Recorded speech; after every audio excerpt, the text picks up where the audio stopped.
हो ना, आता मी लय मोठं करणार. समजा जर मला त्यात ढकलेलंच यांनी, तुम्हाला मरणाचे उपमुख्यमंत्री दिसणार आहे त्यावर. सगळ्या जातीची एक, मुसलमानाचा एक, दलितांचा एक, मरणाचे तुम्ही नुसते लिंगायत, राजपूत. कारण राजपूतांचा सुद्धा मला आत्ता ह्या 4-5 दिवसात विषय कळाला. मला आधी माहीत नव्हतं की आमचेच सरपंच आहेत तिथले, की जिथं वडी काढायला आंदोलन सुरू होतं, त्यांना आरक्षणच नाही आहे.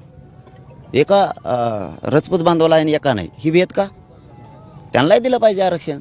जर तुमचं सरकार जर आलंच, प्रकाश आंबेडकरांचं राजकीय पुनर्वसन तुमच्या सरकारमध्ये होईल? एक तज्ज्ञ आहेत, एक बॅरिस्टर आहेत म्हणून. आज भूमिका नाही सांगता येणार, पण त्यांच्या शब्दाला खूप मी किंमत देतो. सडेतोड बोलतात. आपलं तसे माणसं आपल्याला लय आवडतात पहिल्यापासूनच.